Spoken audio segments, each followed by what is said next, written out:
지난 4월 말 구독자분들을 모시고 목조주택 건축 세미나를 진행하였습니다. 이번 세미나에서는 40평 일반 목조주택 스펙과 패시브 스펙의 차이, 그리고 세부 견적까지 공개하였는데요. 바로 그날 세미나 영상을 공유해 드리겠습니다. 함께 보시죠. 안녕하세요. 날씨 이렇게 좋은 토요일에 많이들 모여주셔서 감사합니다.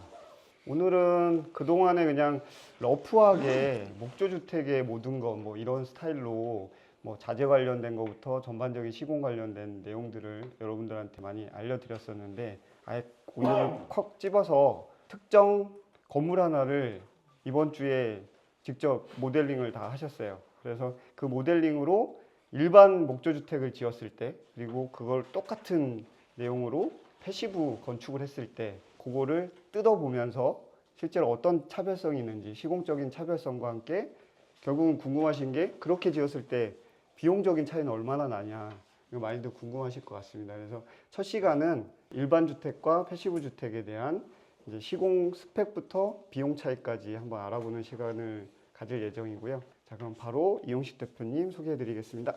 안녕하십니까. 전원주택을 짓는 사람 조문건축랩 이용식입니다.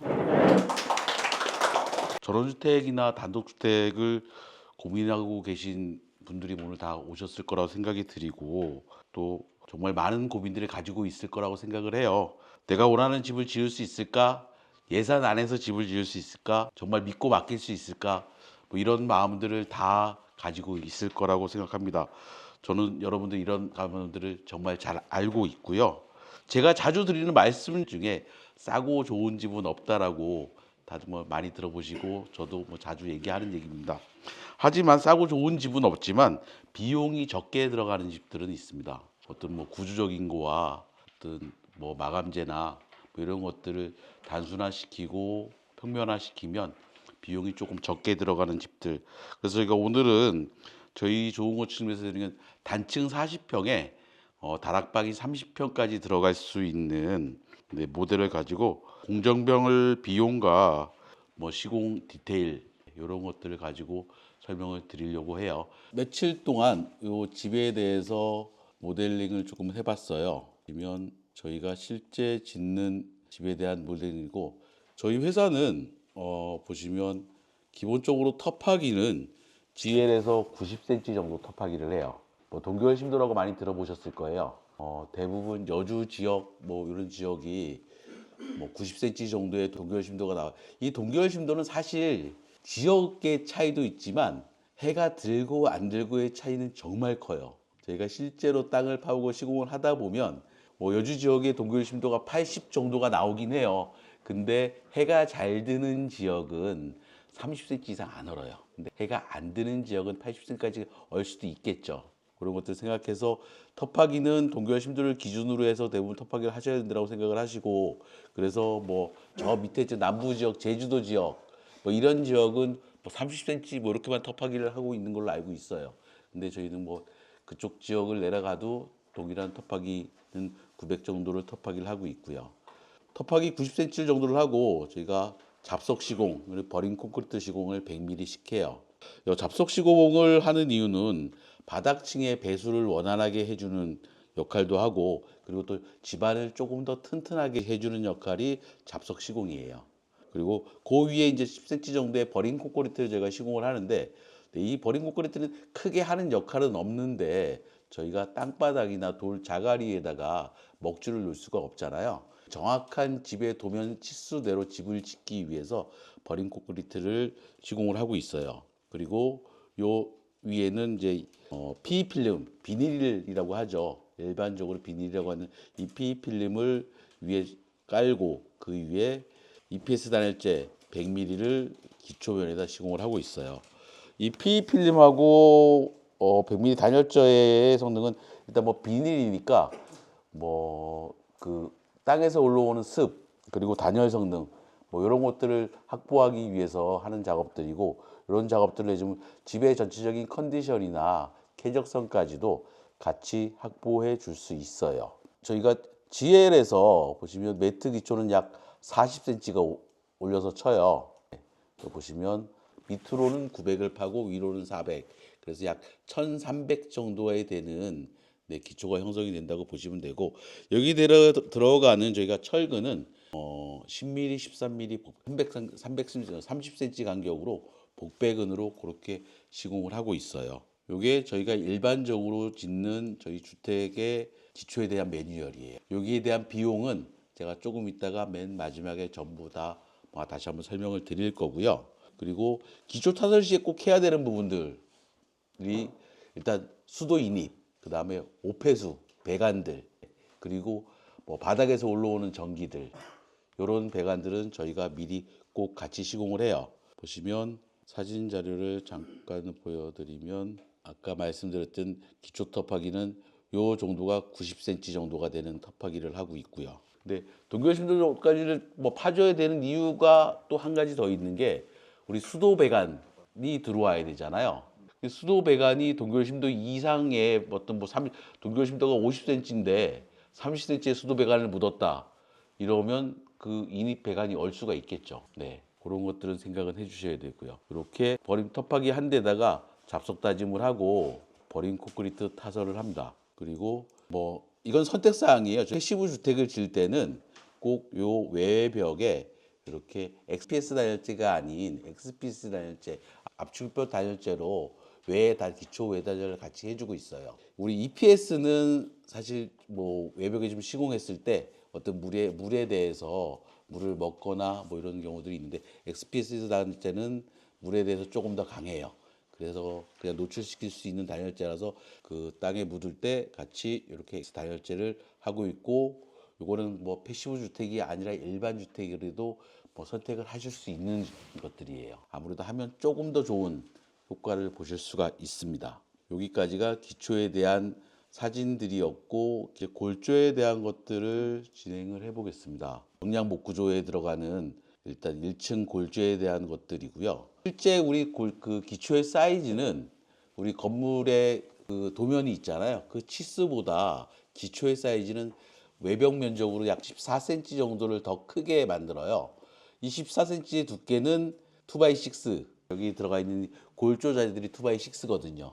그 2x6가 140mm예요. 보시면 여기 4장의 나무가 깔려 있는데 맨 밑에 장 나무가 색상이 다른 걸 확인하실 수 있을 거예요.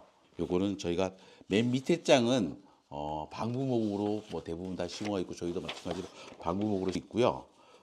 요거 방부목으로 시공하는 이유는 어떤 방부목 자체가 벌레에도 강한 것들이 있고 습기에도 강하고 썩지가 않고 이런 걸로 인해서 건물의 내구성이나 추후의 컨디션을 굉장히 크게 좌지우지하는 역할들을 하고 있어요. 이 방부목을 콘크리트면에 바로 까냐? 그건 아니고요. 실실러라는 스티로폼 재질의 얇은 방수층을 형성할 수 있는 그런 것들을 방부목 밑에다가 부착을 해서 바닥에 앙카에다가 같이 시공을 하고 있고 이 실실러의 제품은 바닷가의 기밀도 같이 잡아주고 바닥에서 올라오는 습도 잡아주고 그런 역할을 하고 있습니다. 여기까지가 바닥의 실 플레이트에 대한 설명이었고요. 그리고 이제 스터드랑 벽체가 올라가는 것들을 설명을 해보겠습니다. 기본적으로 목조주택은 사실 모든 자재들이 우리나라에서 나오는 자재가 아니라 수입하는 자재들이에요. 대부분 캐나다나 미국에서 수입을 해왔는데 지금은 캐나다에서 물량들이 굉장히 딸리고 그래서 유럽 쪽에서도 많이 갖고 오긴 해요. 그래서 모든 자재 사이즈가 국내산 기준이 아닌 미국이나 유럽, 캐나다 이쪽 기준으로 되어 있어요. 그래서 우리 그냥 합판 보시면 1220에 2440이에요. 1200에 2400이 아니라 그 1220에 2440에 맞게끔 골조가 세워지는 거예요. 그래서 요 스터드 간격은 정확히 따지면 인치 단위로 저희가 실제로 레이아웃을 할 때 미리자로 레이아웃을 하는 게 아니라 인치자로 기입을 해요.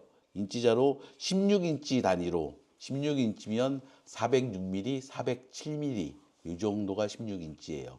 그 단위로 이 스터드는 쭉 세워지게 되어 있어요. 그래서 지금 여기 보시면 창문 개구부 때문에 여기 하나 더 킹스터드 트리머 플리클 이런 것들이 서 있음에도 바로 옆에 또 붙어 있잖아요. 요건 여기서 여기까지 간격이 407mm, 406mm란 얘기예요.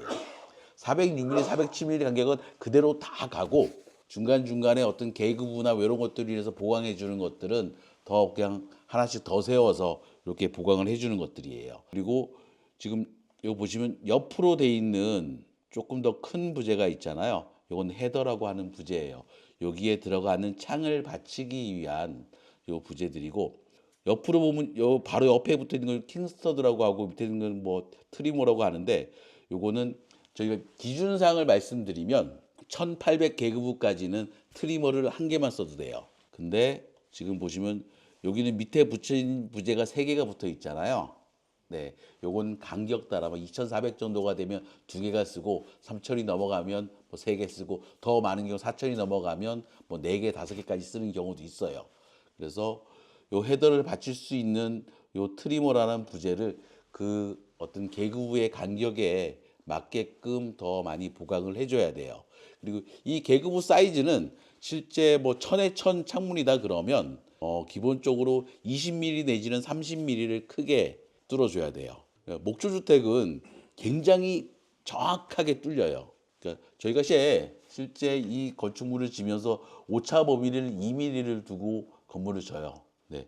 여기서 여기 끝에까지 네, 여기 뭐 15m니까 실제 한 19m 정도 되는 대각선 길이가 나오는데 여기에 길이를 2mm 정도 오차를 두고 저희가 시공을 하고 있어요. 그래서 뭐 철권주택 뭐 이런 주택보다 굉장히 정밀하게 뭐 계급부나 도면이나 이런 것들을 그대로 만들 수 있어요. 그래서 뭐 철권주택이나 이런 것들을 지을 경우에는 창호팀에서 실측을 나와요. 현장에 와서 실측을 다 하고 가요. 그게 맞는지 도면이랑 맞는지. 근데 목조주택은 실측을 나오는 경우가 하나도 없어요. 왜?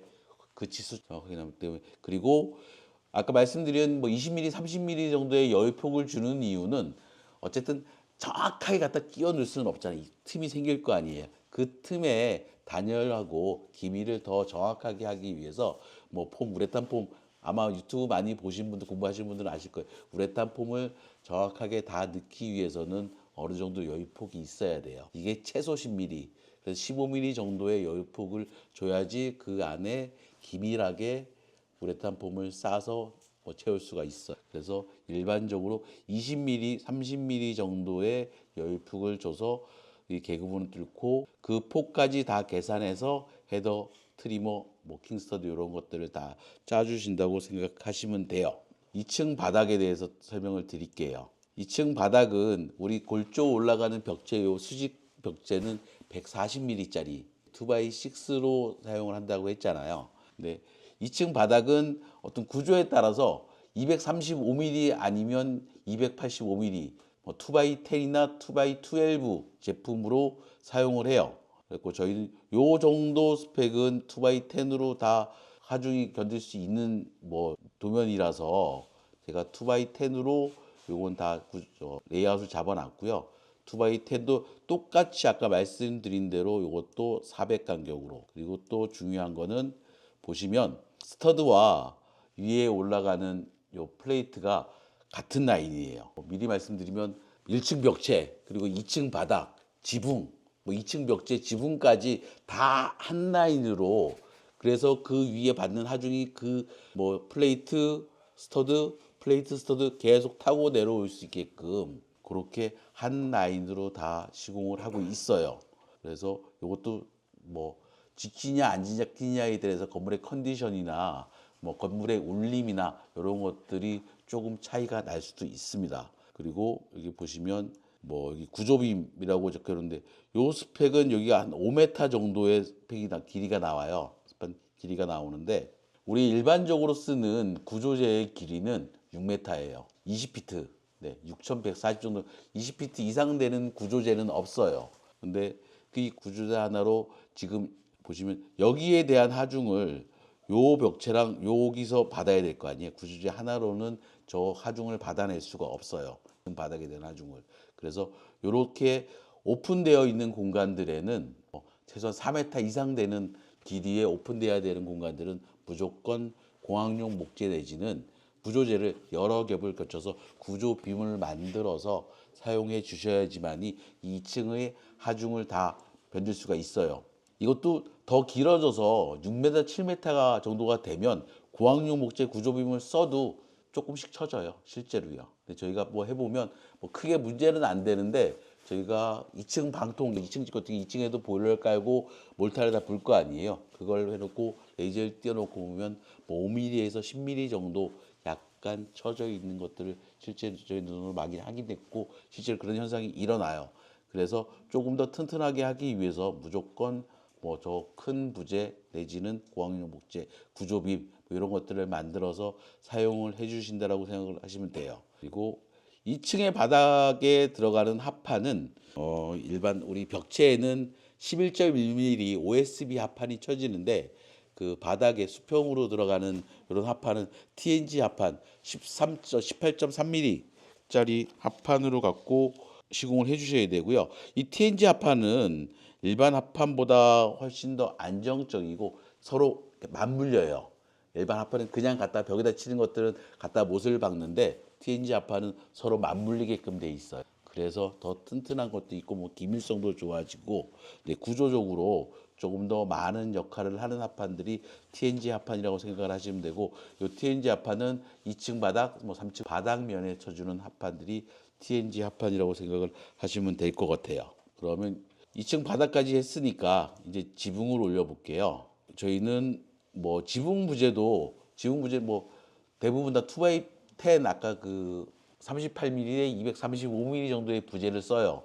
요거는 굳이 285mm짜리 부재를 쓸 이유는 별로 없어요. 저희가 실제로 저희가 하는 게 아니라 구조기술사 분들이 네, 구조 계산을 하면 요 부재를 뭐 235mm짜리가 아닌 2x10이 아닌 2x8 184mm짜리로 해도 된다라고 그렇게 구조 계산이 나오는 경우도 꽤 많아요. 그리고 실제 그렇게 했을 때도 별 문제가 없고 그래서 지붕 뭐 그 래프터는 그냥 235mm짜리로 무조건 써주시면 더 큰 부재 뭐 굳이 쓸 이유는 전혀 없어요. 그래서 235mm짜리 부재를 그냥 쓰시면 되고요. 그리고 네, 뭐 저희가 일반적으로 짓고 있는 뭐 그 목조주택에 대한 지금 현재 시공하고 있는 당진 현장의 사진이고요. 뭐 바깥에 OSB들이 이렇게 쳐 있고 여기 현장 같은 경우는 바닥에 지금 위에 OSB가 있고 밑에는 다른 합판이 보이잖아요. 이 합판은 내수 합판이에요. 네. 혹시나 바닥에서 어떤 뭐 습이 올라오거나 뭐 했을 때 피해를 좀 덜 받기 위해서 그래도 물의 습성에 조금 더 강한 내수 합판을 사용하고 있고 위에 보시면 저희는 그 스카이텍이라는 제품으로 그 래프터 위에 전부 다 덮어요. 요게 뭐 외장 마감재에 따라서 외장 마감을 만약에 그 세라믹 사이딩으로 한다 그러면 벽체부터 지붕까지 완전히 한 번을 다 덮어서 스카이텍이라는 제품을 써요. 그리고 그 위에 다시 이렇게 상을 걸어서 합판을 쳐요. 네, 여기 보시면 이건 작년에 시공한 진천에 있는 주택인데 보시면 요 벽체하고 지붕하고 전부 다 스카이텍이 같이 다 덮여 있잖아요. 네, 이렇게 다 뭐 어쩌면 기밀까지도 같이 잡아줄 수 있는 그런 역할을 해요. 그리고 열반사 단열재에 대한 뭐 미리수가 엄청 두꺼운 저건 아니라서 엄청 많은 단열 효과를 누릴 수는 없어요. 근데 뭐 이렇게 시공함으로 인해서 기본적으로 기밀 성능을 더 높일 수가 있고 그리고 말씀드렸듯이 보시다시피 열반사 단열재잖아요. 열반사 단열재라서 어떤 외부에서 들어오는 그런 중간에 통기층만 있으면 그 단열 효과보다 더 많은 성능들을 가지고 있는 제품들이에요. 보시다시피 이 스카이텍으로 이렇게 덮고 보시면 처마에서 올라가는 요 공기층들이 있잖아요. 네, 요게 통해서 여기 이제 상이 또 잡히겠죠. 세라믹 사이딩을 하면서 상을 잡겠죠. 하면서 천장까지 같이 다 뚫릴 수 있게끔 이렇게 저희는 항상 시공을 해요. 그리고 보시다시피 요 레프터에 요 위에 스카이텍을 다 덮는다고 생각을 하시면 돼요. 그리고 좀 전에 사진에 보시겠지 2x4로 상을 잡고 그 위에다 합판을 치고 그리고 그 위에 방수 작업은 그 합판 위에서 다시 방수 시트로 방수를 하게 되겠죠. 여기서 보시면 오버행을 하나도 안 빼놨는데 네, 지금 요 사이로 이렇게 나무를 아까 그 구조재 각상을 잡을 때 여기서 오버행을 뽑아서 그 오버행 처마 밑에는 저희가 마감을 할 때 항상 타공이 돼 있어요. 공기가 왔다 갔다 순환이 될 수, 그 공기 순환이 여기로 들어와서 이 용마루 쪽으로 쭉 빠질 수 있게끔, 그리고 뭐 세라믹 사이딩을 시공하게 되면 요 바닥에서부터 그 공기층이 쭉 올라와서 여기서 빠질 수 있고, 그렇게 저희가 시공을 하고 있어요. 패시브에 대한 얘기를 조금씩 해 드리려고 하는데, 패시브 같은 경우에는 미네랄 룰을 덮어요. 요거는 뭐 선택 사항인, 뭐 두께는 저희는 일반적으로 보통 75T 100K 제품에, 밀도는 100K 제품에 75T 정도 되는 미네랄 룰을 하고 있어요. 똑같이 미네랄을 이렇게 시공하고 여기에 다시 상을 잡고, 아까 사진에 보신 것처럼, 사진을 제가 다시 한번 보여드릴 텐데, 상을 다시 잡고 그 위에 합판을 치고, 패시브 같은 경우에는 일반 뭐 OSB나 뭐 내수 합판을 사용하는 경우도 있지만, 그래도 집 시스템을 사용을 하고 있어요. 이렇게 스카이텍을 덮고 그 위에 다시 상을 잡아서 그 이외에 이제 합판이 덮이겠죠. 보시면 스카이텍, 그리고 각상, 합판, 방수 시트, 이렇게 일반 주택은 이렇게 시공이 된다고 생각을 하시면 되겠고요. 패시브 주택 같은 경우에는 미네랄 75T가 사용이 되고, 그 다음에 그 위에 멘토 3000이라는 방수지를 한 번 더 덮어요. 그리고 그 위에 상을 걸고 집 시스템 합판 최종 마감을 해요. 집 시스템 합판은 방수 시트를 따로 안 덮어도 되는 합판이에요. 여기도 일반 OSB 합판을 덮을 경우에는 뭐 합판에 방수 시트를 그냥 덮어주면 되고요. 그리고 뭐 일반 저희 주택 같은 경우에는 이렇게 합판 위에 타이백이 다 시공을 돼. 지금 여기는 비 오는 것 때문에 뭐 천막을 쳐놓은 저희 현재 시공하고 있는 당진 현장 사진이고요. 그리고 같은 경우는 이제 외벽에 미네랄을 이렇게 75T를 시공을 한 거고요. 그리고 여기에 미네랄룰은 물의 저항이 굉장히 강해요. 미네랄룰이 저희가 외벽 단열재로, 외단열재로 쓰는 이유는 일단 다른 어떤 단열재보다도 물에 강하기 때문이라는 것들이 커요. 사실은요. 그래서 여기에 다른 것들을 아무것도 안 하고 그냥 외벽 마감재를 갖다 시공을 해도 상관은 없어요. 지금 보시면 벽체는 집 시스템으로, 테이핑은 뭐 앉아 있는 상태이긴 한데 집 시스템으로 이렇게 했고, 지붕에는 멘토 3000이라는 제품으로 여기 요 안에는 지금 미네랄 75T가 시공이 되어져 있고, 멘토 3000이라는 제품을 투습 방수지로 다시 한번 덮어서 기미를 잡아주고 그 위에 상을 걸어서 시공을 하고 있어요. 그리고 아까 여기 그 똑같은 패시브 현장인데, 이 같은 경우에는 요 안쪽에는 그 미네랄 75T가 시공이 되어져 있고, 그리고 세라믹 사이딩을 시공하기 위해서 세로상을 새로 걸었고, 이 세로상 안에 지금 솔리텍 프론타라는 요것도 투습 기능이 있는 제품으로 시공을 해서 세라믹 사이딩을 마감을 했어요. 이런 것들은 이제 선택 사항이신 거예요. 해도 되고 안 해도 되는 제품들이. 패시브 주택을 할 경우에는 내부에 뭐 인텔로라는 가변형 투습 방습지, 습도에 따라서 뭐 건조할 때는 습도를 내보내고 습도가 많을 때는 습도를 내보내고, 이런 제품 인텔로라는 제품이 있는데, 벽체가 맞물리는 부분들이 있잖아요. 이런 부분에는 미리 선시공을 꼭 해둬야 돼요. 여기 보시면 요 벽체에도 지금 요 하얗게 보이는 것들이 있잖아요. 이게 인텔로라는 제품들이에요. 이렇게 해야지 완벽하게 외벽으로 들어올 수 있는 것들을 쭉 같이 엮어서 기미를 잡을 수가 있어요. 그리고 그 인텔로의 뭐 패시브 주택 같은 경우는 작은 구멍 하나하나까지도 다 테이핑 처리를 하고, 그리고 설비층까지도 지금 보시면 콘센트가 하나 보이고 있는데, 이 콘센트가 어떤 벽체 안으로 들어가서 단열재의 성능을 저하시키지 않게끔 하기 위해서 아예 여기에 상을 한 번 더 걸어서 설비층을 만들어주고 있어요. 그래서 이런 것 때문에 뭐 패시브 주택은 일반 주택보다 내부의 면적이 조금 더 적어지죠. 약 뭐 한 면적 공간으로 따지면 약 8cm 정도가 뭐 일반 주택보다 내부 면적이 줄어든다라고 생각하시면 돼요.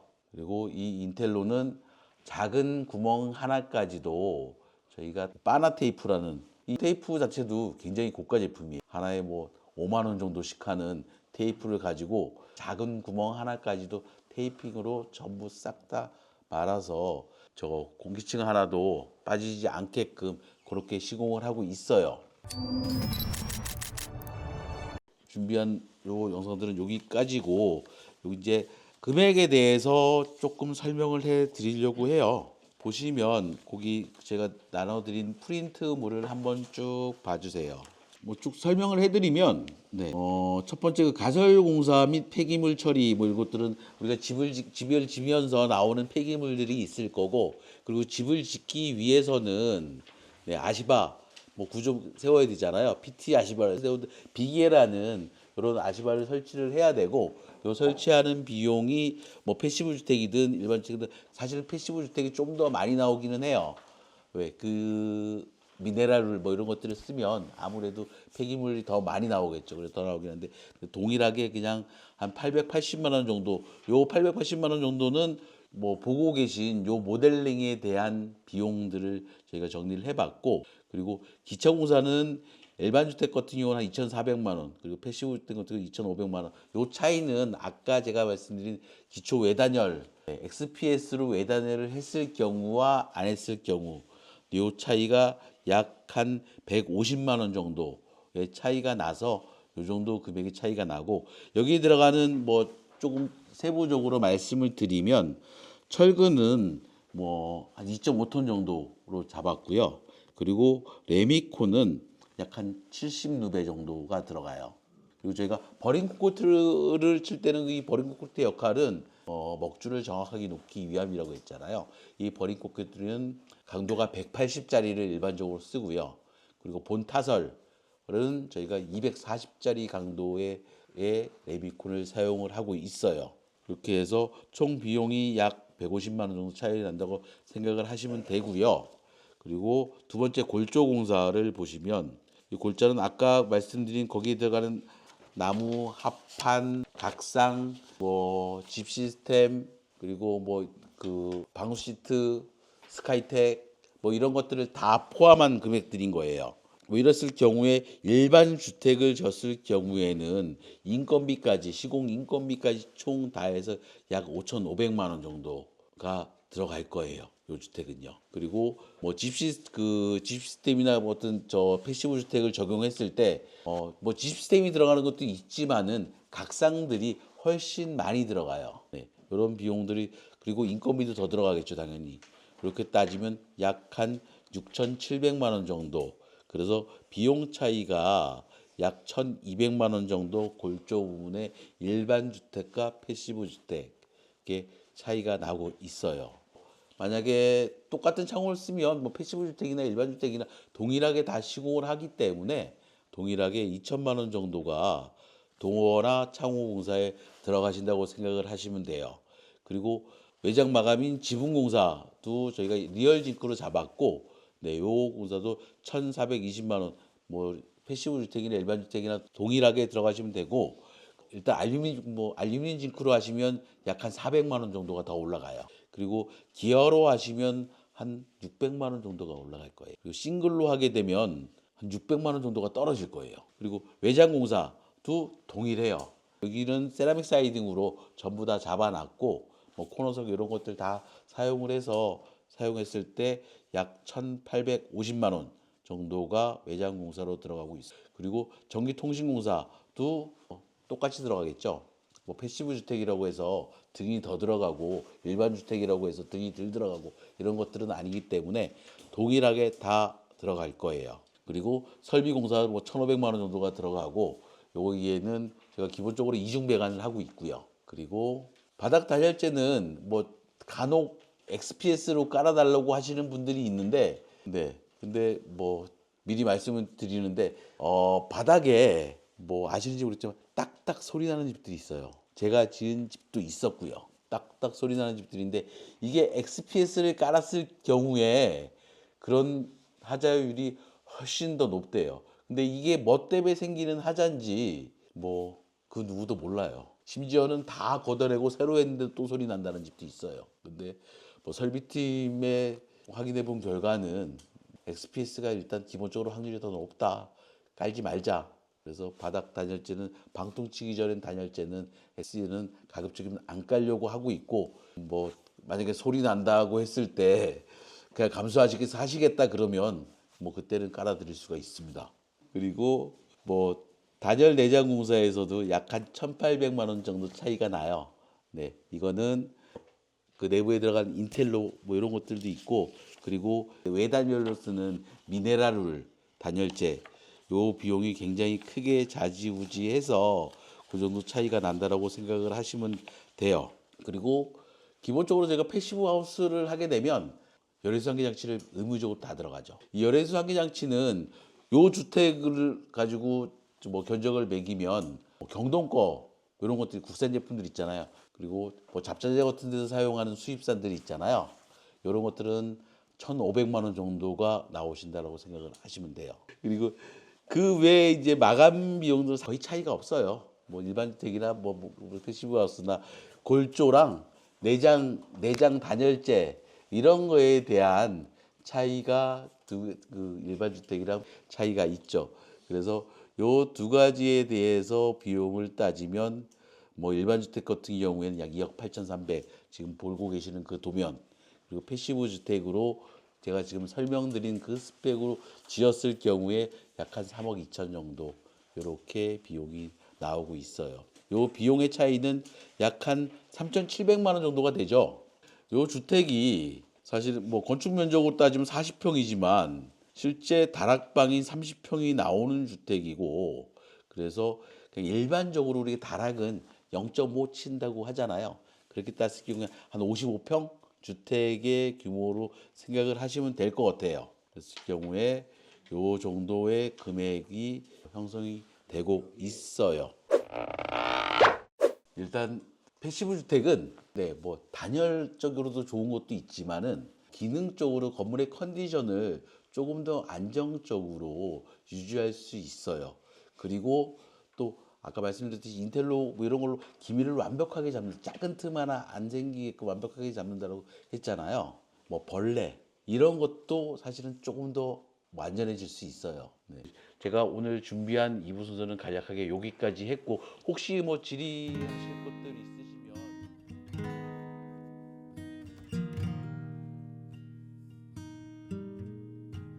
Damn this wretched body, it's broken down and aching fears, and I can't seem for the life of me to hold back these tears. Now they're flowing like a river alongside the remnants of my soul.